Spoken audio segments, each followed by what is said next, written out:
Students, चलिए आज की क्लास हम शुरू करते हैं। आज जो हम टॉपिक डिस्कस करने वाले हैं वह है classification and life cycle of कारा। तो कारा का जो क्लासिफिकेशन सिस्टम है वो पहले हम देखते हैं। इसे इंक्लूड किया गया है क्लास क्लोरोफाइसी, ऑर्डर कैरेल्स, फैमिली कैरेसी और इसका जीनस है कैरा। ये जो है ये फ्रिश के अनुसार जो दिया गया क्लासिफिकेशन है उसके अनुसार ये जो है ये कारा का क्लासिफिकेशन है। अब यहाँ पर हम देख सकते हैं जो प्लांट स्ट्रक्चर है कारा का वो हमें जो है यहाँ पर दिखाई दे रहा है। कारा जो है जनरली एक तरीके का थैलॉइड इसका जो स्ट्रक्चर है वह होता है और इसका लेंथ जो है वह 20 से 30 सेंटीमीटर तक हो सकता है। इसकी प्लांट बॉडी या हम कह सकते हैं थैलस जो है वह मैक्रोस्कोपिक होती है, मतलब इजीली हम इसे अपनी आंखों से देख सकते हैं। फिलामेंटस होती है और एरेक्ट होती है और इसमें बहुत सारे हमें जो है वह ब्रांचेस भी देखने के लिए मिलते हैं। यह एक मल्टी सेल्यूलर एल्गी है। इसमें सिलिंड्रिकल हमें नोड्स और डिफ्रेंशिएटेड नोड्स और इंटर नोड्स जो है वह हमें दिखाई देते हैं, जिस तरीके के हमें जो हायर प्लांट्स है उसमें हमें देखने के लिए मिलते हैं। इसमें अपने सबस्ट्रेट से अटैच होने के लिए राइजॉइड्स भी प्रेजेंट होते हैं। कई बार इसके जो नोड्स रहते हैं उसमें हमें ब्रांचेस, लीव्स या ब्रांचलेट्स और सेक्स ऑर्गन्स भी हमें इसमें दिखाई देते हैं। प्राय यह जो कारा है यह एक फ्रेश वाटर एल्गी है और इसे जो है कॉमनली स्टोन वर्ट के नाम से भी जाना जाता है। क्योंकि इसकी जो सरफेस है जब हम इसे छुएंगे तो हल्का सा खुरदुरा सा जो है वो हमें लगता है और ये खुरदुरापन जो है वो जनरली कैल्शियम और मैग्नीशियम के डिपॉजिशन के कारण हमें यह देखने के लिए मिलता है। इसकी जो नोड्स रहती है उस जो main axis of the nodes जो है वह अनलिमिटेड ग्रोथ शो करती है, मतलब कि ये बढ़ती जाती है। इसके बाद इसके नोड्स में जो है वह सेंट्रल सेल पाया जाता है और उस सेंट्रल सेल्स के आसपास जो है वह 6 से लेकर के 20 ग्रुप ऑफ पेरिफेरल सेल्स जो है वह भी पाए जाते हैं। इसकी जो इंटरनोड होती है वह हमेशा एक सिंगल और एलोंगेटेड सेल से ही बनी होती है। इसके जो राइजॉइड्स होते हैं वह मल्टीसेलुलर होते हैं, यानी कि बहुकोशिकीय होते हैं और उसमें जो है वह ऑब्लिक सेप्टा यानी कि दो सेल्स के बीच में जो है वो सेप्टा या डिवीजन जो है वह मौजूद होता है, ताकि वह एक नोड्स और दूसरे नोड जो है उसको हम लोग ईजिली डिफ्रेंशिएट कर सके। उनके बीच में जो है हम पता लगा सके कि एक सेल कौन सा है और दूसरा सेल जो है वह कौन सा है। इसमें जब ग्रोथ होती है, जब सेल्स की इसमें ग्रोथ होती है मेन एक्सिस की, तो वह डोम शेप्ड अपाइकल सेल जो है, मतलब कि जो ऊपर में जो सबसे ऊपर में जो सेल प्रेजेंट है टिप में अपाइसिस में, वह एक डोम या कोनिकल टाइप का स्ट्रक्चर जो है कोणीय स्ट्रक्चर जो है वह बना लेता है। अब हम देखते हैं इसका सेल स्ट्रक्चर। तो कारा का जो सेल स्ट्रक्चर है, सबसे पहली बात कि कारा जो है इसका जो सेल यूकैरियोटिक होता है। इसमें बहुत डेंस साइटोप्लाज्म पाया जाता है, सिंगल न्यूक्लियस होता है और इसमें डिस्कॉइड या एलिप्टिकल क्लोरोप्लास्ट पाया जाता है। जैसे कि हमने पिछली वीडियो में देखा था कि ऊडोगोनियम जो है, ऊडोगोनियम का जो क्लोरोप्लास्ट है वह अलग शेप का था और उसमें बहुत सारी पायरेनॉइड बॉडी जो है वह पाई जाती है। लेकिन जो कारा है, कारा में इसका जो क्लोरोप्लास्ट है वह डिस्कॉइड और एलिप्टिकल शेप का होता है और इसमें पायरेनॉइड नहीं पाया जाता। कारा में पायरेनॉइड्स नहीं पाया जाता। इसके जो इंटरनोडल सेल्स होते हैं वहाँ पर एक लार्ज बड़ा सा एक सेंट्रल वैक्यूल होता है और बहुत सारी न्यूक्लियस जो है वह वहाँ पर पाई जाती है। इसके साथ साथ इसमें बहुत सारे डिस्कॉइड क्लोरोप्लास्ट भी पाए जाते हैं। यहाँ पर हम देख सकते हैं कारा का स्ट्रक्चर। तो जैसा कि हम जो है वह यहाँ पर अभी देख रहे हैं कि ये है कारा का स्ट्रक्चर। ये देखिए, ये जो नीचे जड़नुमा स्ट्रक्चर दिखाई दे रहा है, ये जड़नुमा स्ट्रक्चर एक्चुअल में क्या है, राइजॉइड्स है। ये जो जड़नुमा स्ट्रक्चर इसे हम राइजॉइड कहते हैं।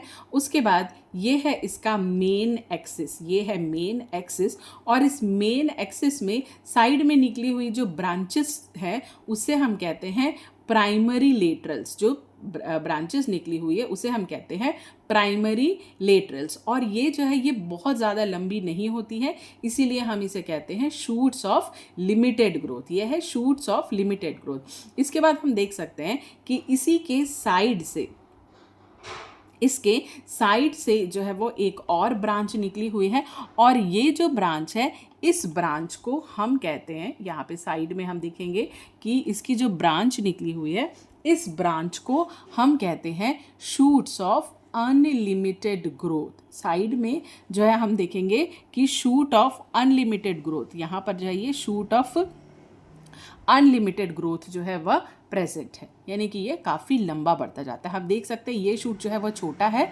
और ये शूट जो है वह कंपैरेटिवली लंबा है। इसके बाद यहाँ पर ये एक नोड है और इसके ऊपर एक और नोड है, तो इन दोनों के बीच का जो पोर्शन है इसे हम कहते हैं क्या, इंटरनोड्स। इसे हम कहते हैं इंटरनोड्स। इसके बाद ऊपर जा कर के और हमें लेटरल ब्रांचेस देखने के लिए मिलते हैं। तो जो पहले जो लेटरल ब्रांचेस आई थी उसे हम कहते हैं प्राइमरी लेटरल ब्रांच, और ऊपर में जो ब्रांचेस आई है उसे हम कहते हैं सेकेंडरी लेटरल ब्रांच। अब प्रत्येक नोड, जैसे कि ये जो नोड है इस नोड में क्या क्या स्ट्रक्चर प्रेजेंट रहता है, अब उन स्ट्रक्चर्स को जो है हम देखते हैं। जैसे कि मैंने आप लोग को पहले ही बताया कि इसमें इसके जो नोड्स रहते हैं, नोड्स में बहुत सारे स्ट्रक्चर्स जो है वो हमें देखने के लिए मिलते हैं। तो यहाँ पर हम जो है ये जो स्ट्रक्चर बी है, यहाँ पर बी को हम देखेंगे। बी में हम देख सकते हैं कि रिप्रोडक्टिव स्ट्रक्चर्स प्रेजेंट है। न्यूक्लियल और ग्लोब्यूल जो होता है वह कारा का रिप्रोडक्टिव स्ट्रक्चर्स होता है। क्या होता है, रिप्रोडक्टिव स्ट्रक्चर्स जो है वह होता है। अब इसके साथ साथ इसमें जो है वह स्टिपुलॉइड्स पाए जाते हैं। क्या पाए जाते हैं, स्टिपुलॉइड्स पाए जाते हैं। और ये जो स्टिपुलॉइड है हम इजीली जो है वह जो डी स्ट्रक्चर और जो सी स्ट्रक्चर है उसमें हम देख सकते हैं छोटे कांटे नुमा स्ट्रक्चर्स जो है वो हमें देखने के लिए मिल रहे हैं। अब हम देखते हैं कि कारा में ये जो कारा में रिप्रोडक्शन किस प्रकार का होता है। तो कारा में रिप्रोडक्शन जो है वह हमें वेजिटेटिव और सेक्सुअल मोड ऑफ रिप्रोडक्शन जो है वह देखने के लिए मिलेगा। तो जनरली जो वेजिटेटिव मोड ऑफ रिप्रोडक्शन है वह बेसिकली 4 टाइप से होता है। पहला है हमारा अमाइलम स्टार्स के माध्यम से। अमाइलम स्टार्स जो है वो बहुत सारे गुच्छे नुमा सेल्स होते हैं जो कि लोअर नोड्स के, मेन एक्सिस के लोअर नोड्स में जो है यह पाए जाते हैं।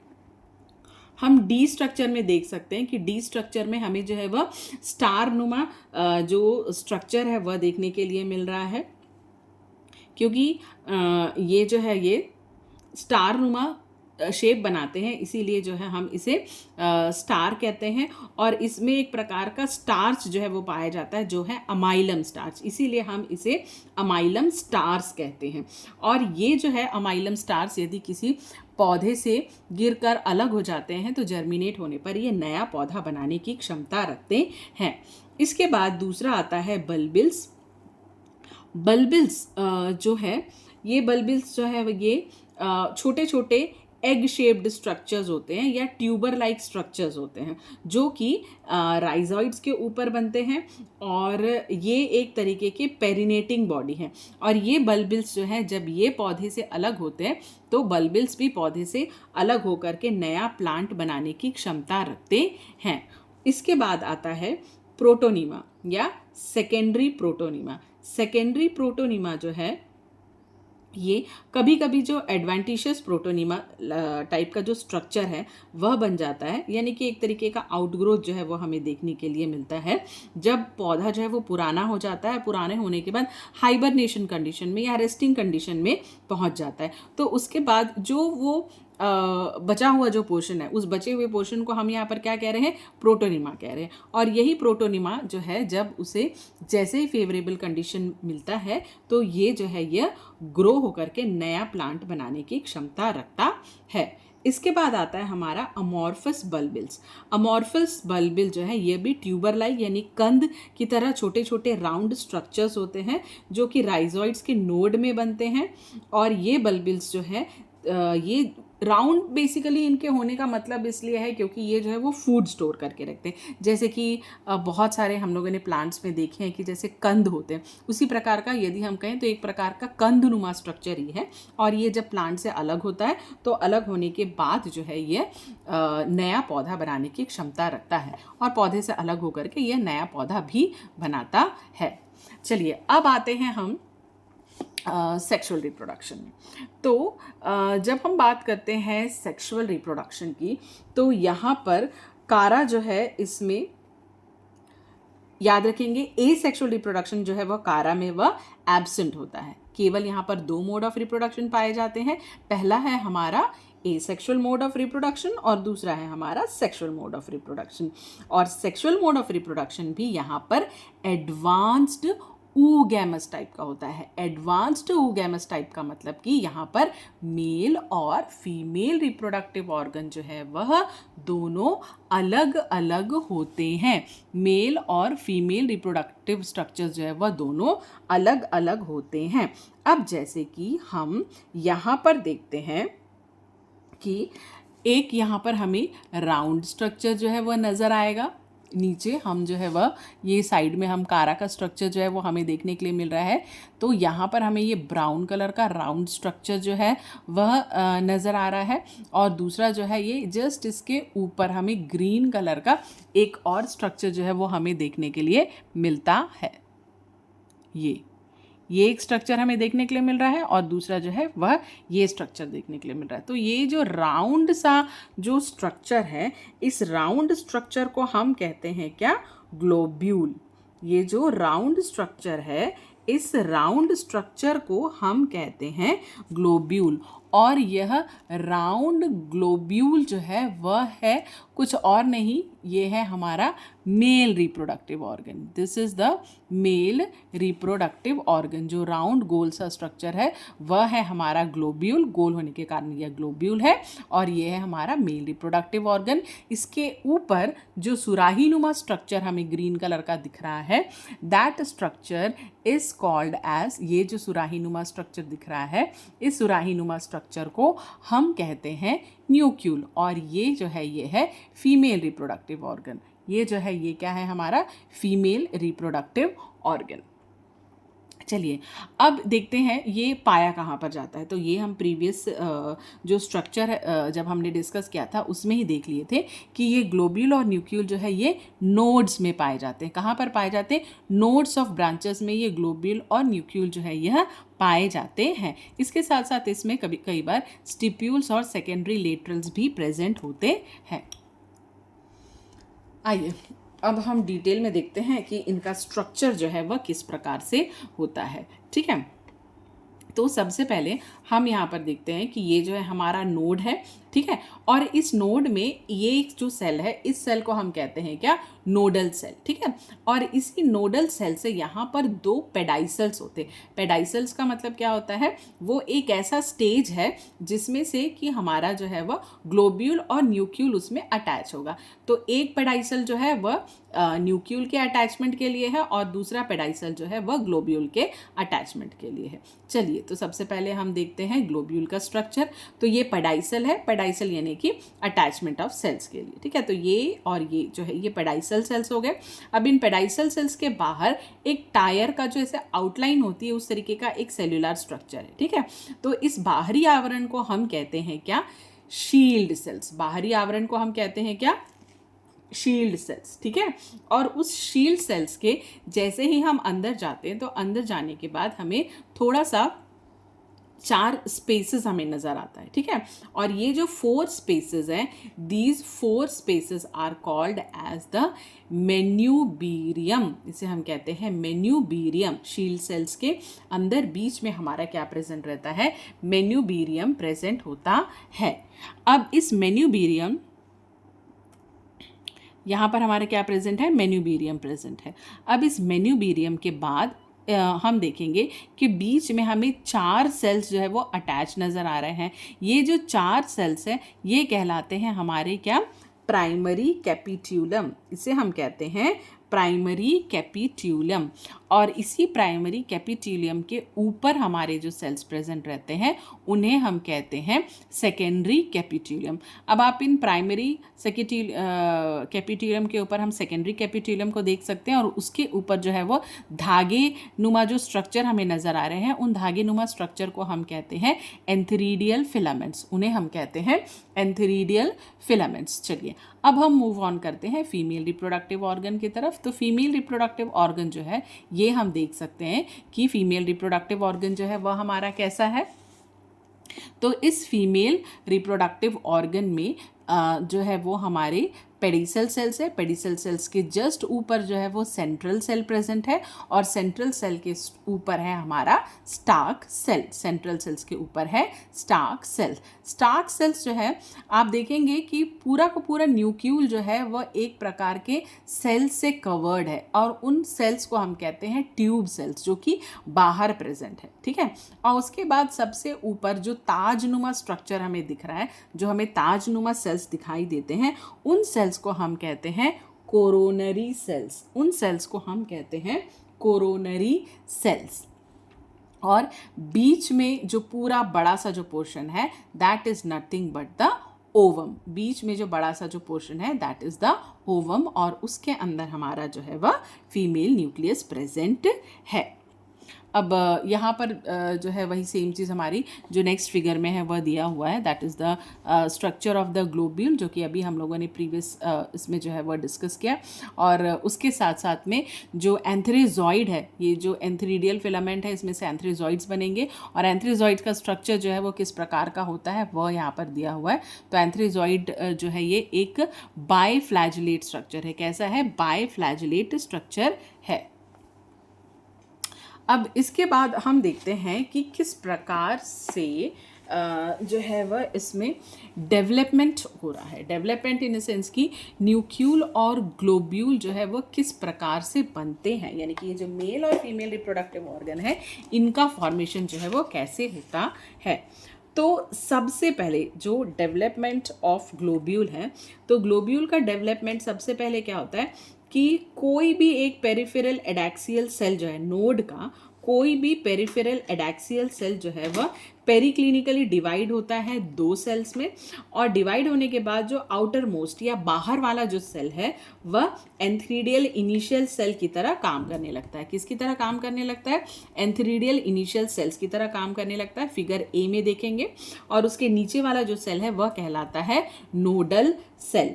इसके बाद यह जो एंथेरिडियल इनिशियल सेल है यह डिवाइड करता है ट्रांसवर्स डिवीजन में। इसमें जो है वह ट्रांसवर्स डिवीजन होता है, और यह बेसल पेडिसल सेल बनाता है और अपर एंथेरिडियल मदर सेल बनाता है। ऊपर जो सेल है उसे हम कहते हैं एंथेरिडियल मदर सेल, और नीचे जो सेल है वह कहलाता है हमारा पेडिसल सेल। फिर जो पेडिसल सेल है वह डिवाइड नहीं करेगा। जो नंबर 2 में जो लिखा हुआ है वह हमारा पेडिसल सेल है। सी फिगर को देखेंगे, सी फिगर में जो है वो हम देखेंगे कि पेडिसल सेल जो है वो डिवाइड नहीं हो रहा है। अब डिवीजन हमारा किस में हो रहा है? फिर से डिवीजन जो है वह हो रहा है हमारा एंथेरिडियल मदर सेल में। ठीक है, और इसमें 2 बार डिवीजन होगा। जैसे कि हम एक एप्पल को काटते हैं 1 बार और 2 बार, और वो कटने के बाद कितने सेल्स बनाता है? जैसे एक एप्पल को हमने काटा, 1 बार हमने चाकू चलाया, दोबारा हमने चाकू चलाया, तो चाकू चलाने के बाद हमें एप्पल जो है वो कितने एप्पल्स मिलेंगे? 4 एप्पल्स मिलेंगे। लेकिन चाकू हमने कितनी बार चलाया? 2 बार चलाया, यानी डिवीजन कितनी बार हुआ? 2 बार डिवीजन हुआ, और उसमें सेल्स कितने बने? 4 सेल्स बने। ठीक है, अब ये जो सेल्स हैं ये अब अंदर की तरफ कटिंग करेंगे। अब आप ई डायग्राम को देखिए, जो डायग्राम ई है उसमें देखेंगे कि जो बाहर आउटर में जो 4 सेल्स है वो अपने अंदर की तरफ जो है वो डिवीजन करेंगे, और अंदर जो है हमें 4 सेल्स और दिखेंगे, यानी कि बाहर के 4 सेल्स अंदर अंदरूनी साइड में कटिंग करके 4 सेल्स बनाते हैं। उसके बाद फिर जो है वह दोबारा और कटिंग करते हैं, और कटिंग करने के बाद अंदर फिर से जो है वह रिपीटेड डिवीजन होकर के और जो है वह सेल्स जो है वो अंदर की तरफ बनाते हैं। ठीक है, तो इस तरीके से यहाँ पर जो है पूरे डिवीजन जो है वो ग्लोब्यूल में 24 सेल्स जो है उनका फॉर्मेशन होता है, और इन 24 में से जो 8 सेल्स है वह बाहर के जो 8 सेल्स है वह बनाते हैं शील्ड सेल्स, और उसके बाद जो बचे हुए 8 सेल्स है वह बीच का जो पोर्शन है वह बनाते हैं जिसे हम कहते हैं मेन्यूब्रियल सेल, और अंदर के जो 8 सेल है वह बनाते हैं हमारे प्राइमरी कैपिट्यूलम सेल। यानी कि यहाँ पर हमारे कितने बार डिवीजन हुआ है, यहाँ पर 3 बार हमारा डिवीजन हुआ, 8 बार, 8 सेल 8 सेल 8 सेल।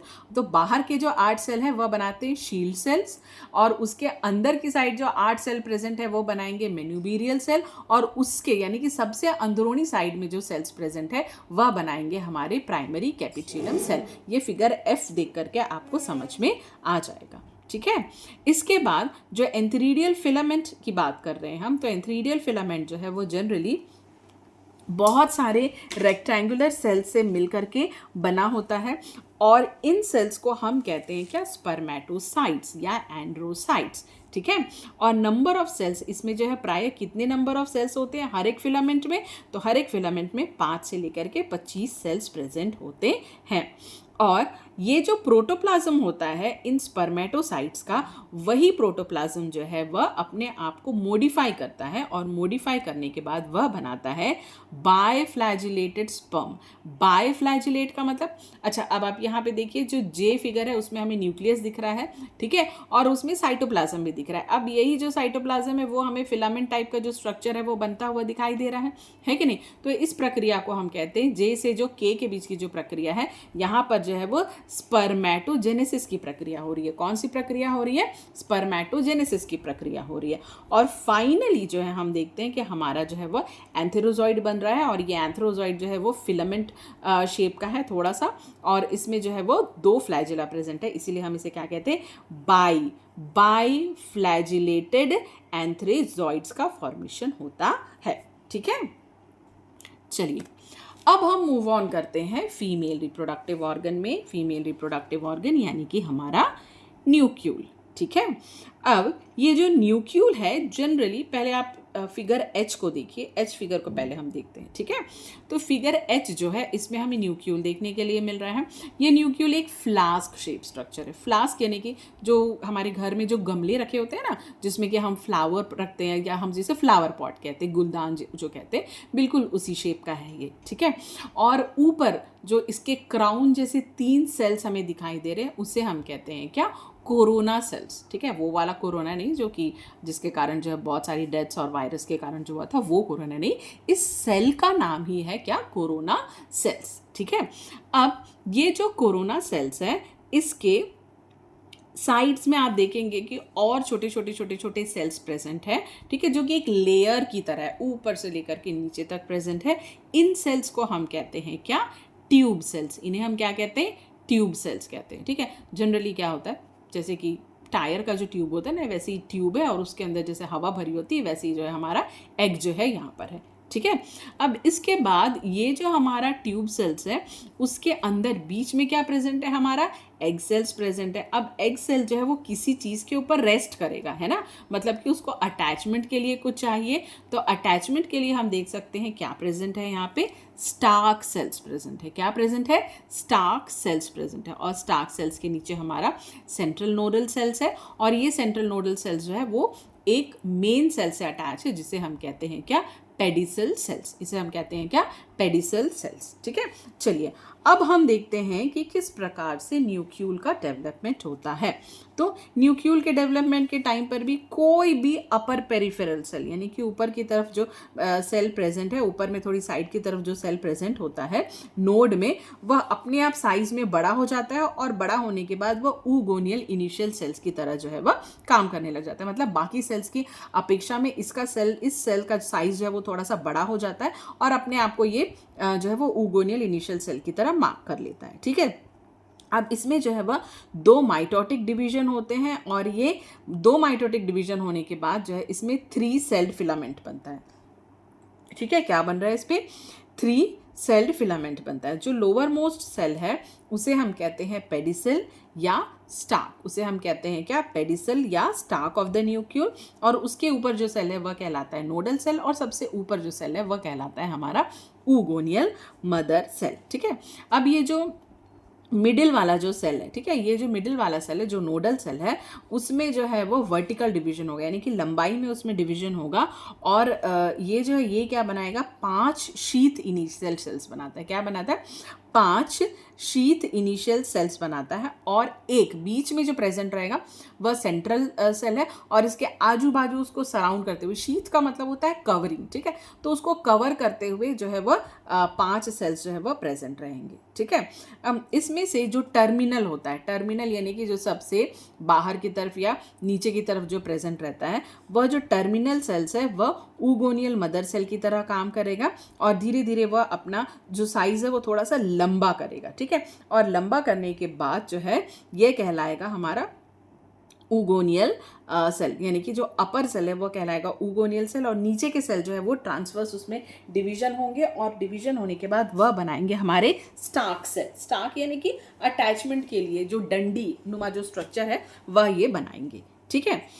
इसके बाद जो अपर मोस्ट सेल है, उन अपर मोस्ट सेल में भी जो है ये अपर मोस्ट सेल्स जो है वो यहाँ पर अलग अलग टायर बनाते हैं, ठीक है। एक ऊपर जो है एक अलग सा टायर बनाएंगे, और टायर का मतलब एक लेयर बनाएंगे, ठीक है, एक सेल्स का लेयर बनाएंगे, और उन्हें हम कहते हैं क्या, कोरोना ऑफ न्यूक्यूल। उन्हें हम कहते हैं क्या, कोरोना ऑफ न्यूक्यूल। तो अपर टायर कहलाता है हमारा कोरोना ऑफ न्यूक्यूल। उसके बाद बीच में हमारा क्या प्रेजेंट है, एग प्रेजेंट है, और उसके जो साइड्स में जो सेल्स होते हैं, वो साइड वाले जो सेल्स है वह कहलाते हैं ट्यूब सेल्स। वह सेल्स कहलाते हैं क्या, ट्यूब सेल्स कहलाते हैं। अब ये जो ट्यूब सेल्स हैं, इन्हें यहाँ पर तो हम जो ट्रांसवर्स सेक्शन इसका कटा हुआ है, तो उस कटे हुए सेक्शन में जो है अंदर के सेल्स को दिखाया गया है।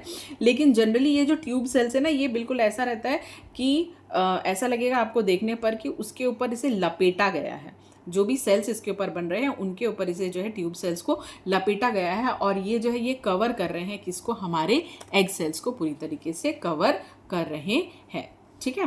तो अभी जो भी मैंने आप लोगों को फिगर का डिस्क्रिप्शन दिया, ये डिस्क्रिप्शन जो है वही चीज़ें जो है वह इसमें लिखी हुई हैं, ठीक है।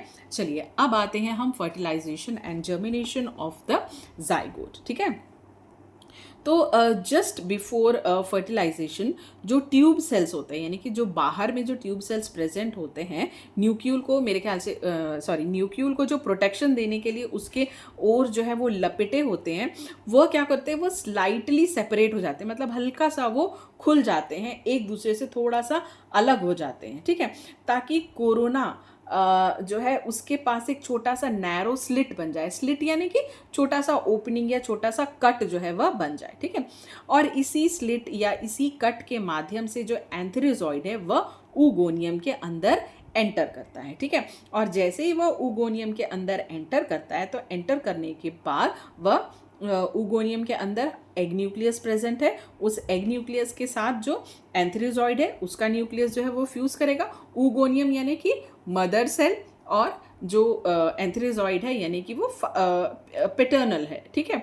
सो मेल और फीमेल न्यूक्लियस आपस में फ्यूज करेंगे, क्योंकि दोनों हैप्लॉइड कंडीशन है, तो फ्यूज करने के बाद वो क्या बनाएंगे, एक डिप्लॉइड जाइगोट का फॉर्मेशन करेंगे। क्या बनाएंगे, एक डिप्लॉइड जाइगोट का फॉर्मेशन करेंगे, ठीक है। अब जर्मिनेशन की बात करते हैं, ठीक है।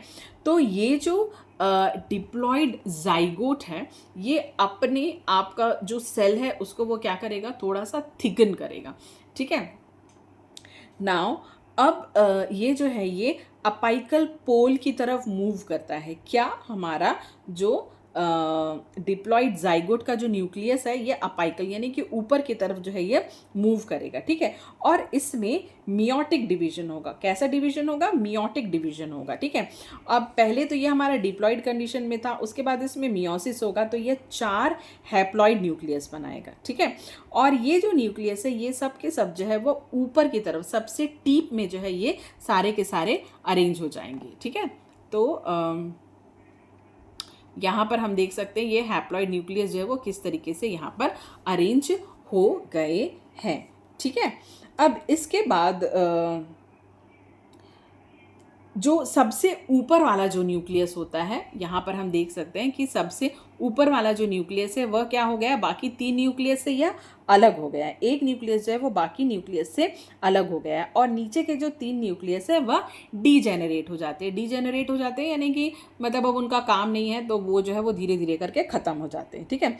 और ऊपर वाला जो सेल है, जो सबसे ऊपर में जो सेल प्रेजेंट है वह बन जाता है क्या, लेंटिक्यूलर सेल, वह बन जाता है लेंटिक्यूलर सेल, ठीक है। उसके बाद ये जो न्यूक्लियस है ये धीरे धीरे अपना साइज़ जो है वह इंक्रीज़ करने लग जाता है। ये जो सेल है, सेल का जो साइज़ है वह भी इसमें से धीरे से इंक्रीज़ होने लग जाता है। और उसके बाद क्या होता है, क्योंकि ऊपर की सारी चीज़ें जो है वह साइज़ जो है वो उनका इंक्रीज़ हो गया, तो ये क्या हो गया, रप्चर हो जाता है। रप्चर हो जाना यानी कि फट जाना, ठीक है। अब फटने के बाद क्या होता है कि इसमें से जो है वो 2 एलोंगेटेड सेल्स जो है वो बाहर निकलते हैं।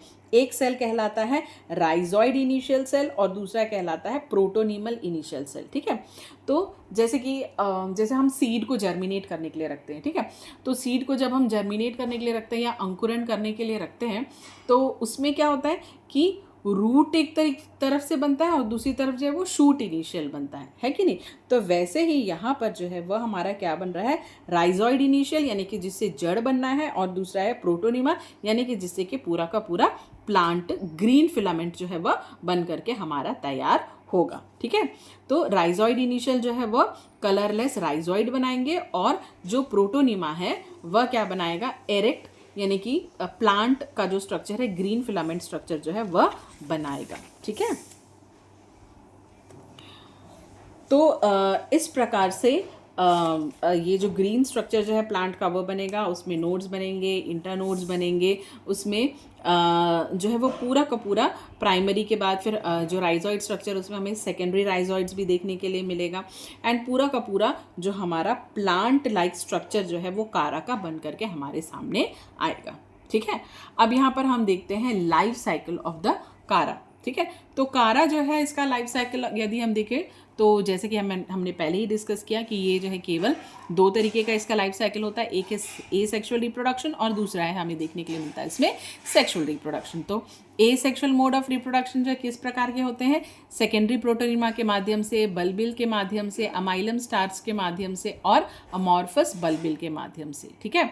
उसके बाद जो कारा का प्लांट है उसमें सेक्सुअल रिप्रोडक्शन कौन कौन से माध्यम से होता है, तो इसमें सेक्सुअल रिप्रोडक्शन जो है वो हमारे ग्लोब्यूल और न्यूक्यूल, किसके किसके माध्यम से हो रहा है, ग्लोब्यूल और न्यूक्यूल के माध्यम से हो रहा है, ठीक है। तो ग्लोब्यूल क्या बना रहा है, एंथ्रीडियल फिलामेंट बना रहा है और ऊगोनियम बना रहा है, यानी कि मेल रिप्रोडक्टिव ऑर्गन और फीमेल रिप्रोडक्टिव ऑर्गन बना रहा है। उसमें से एंथेरोजॉइड बनता है, ओवम बनता है और दोनों के बीच में फर्टिलाइजेशन होता है। एंड आफ्टर फर्टिलाइजेशन क्या बन रहा है, हमारा ऊस्पोर बन रहा है। और इस ऊस्पोर में जो कि 2x कंडीशन का है उसमें मियोसिस होता है, और मियोसिस होने के बाद जो है हमारे 4, हमें पता है कि 4 न्यूक्लियस बनते हैं, 4 में से 3 डीजेनरेट हो जाते हैं, एक ही जो न्यूक्लियस है वह बचता है और जो कि प्राइमरी प्रोटोनिमा बनाता है। और उसके बाद यही प्रोटोनिमा जो है वो आगे जा करके नया कारा का प्लांट जो है वह बनाता है, ठीक है। चलिए अब हम कुछ चीज़ें और डिस्कस करते हैं कि कारा जो है वह किस प्रकार से क्लोरोफाइसी से सिमिलर है। तो कारा जो है यह भी ग्रीन कलर का होता है और क्लोरोफाइसी जो है वह भी ग्रीन कलर का होता है, ठीक है। यानी कि इसमें सिमिलर पिगमेंट्स प्रेजेंट होते हैं। इनमें जो रिजर्व फूड मटेरियल है वह स्टार्च होता है। इनकी भी प्लांट बॉडी जो है वह हैप्लॉइड होती है या गैमेटोफाइटिक होती है। हम यहाँ पे देख सकते हैं जो प्राइमरी प्रोटोनिमा डेवलप होकर के कारा बना रहा है, यानी कि वह भी हमारा एक्स कंडीशन का है। कौन से कंडीशन का है, एक्स कंडीशन का है, यानी कि हैप्लॉइड प्लांट बॉडी जो है वह इसमें पाया जाता है, ठीक है। इसमें जो न्यूक्यूल बन रहा है, जो फीमेल रिप्रोडक्टिव ऑर्गन है वह सिंगल सेलुलर है, ठीक है। और हमारे ऊडोगोनियम में भी जो बन रहा था वह हमारा single cellular female reproductive organ था।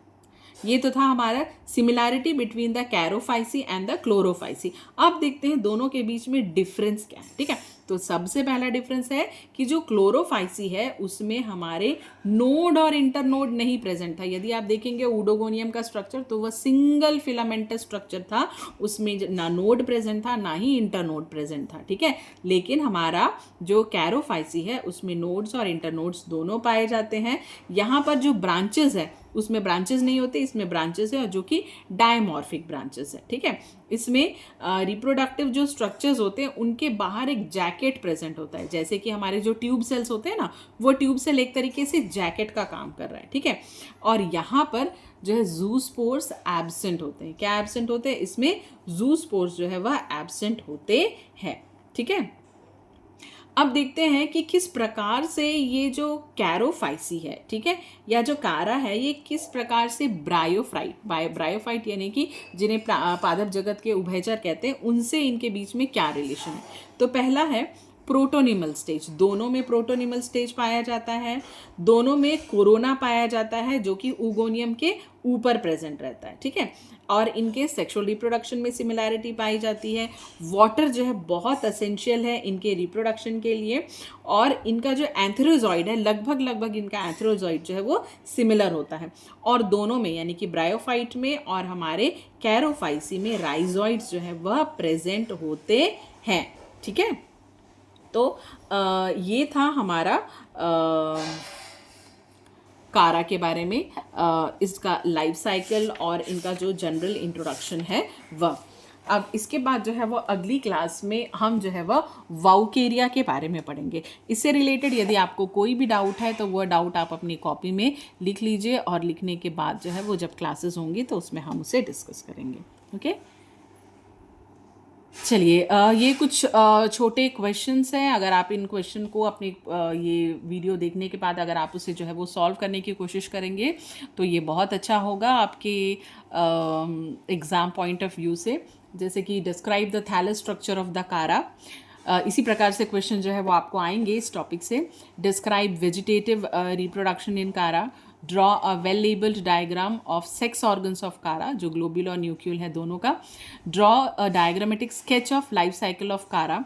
Y Chara is called as stonewort, यानी ये जो है 1 मार्क्स क्वेश्चन में हो सकता है, चाहे ये मल्टीपल चॉइस क्वेश्चन में हो या आपको सीधे सीधे पूछे कि why Chara is called as the stonewort. बाकी के जो क्वेश्चन है वो आपके 2 नंबर या 4 नंबर के क्वेश्चन में आ सकते हैं। तो इसको आप इसी प्रकार से इस टॉपिक को पढ़ने के बाद प्रैक्टिस कर सकते हैं। So this was end of the presentation. Thank you very much.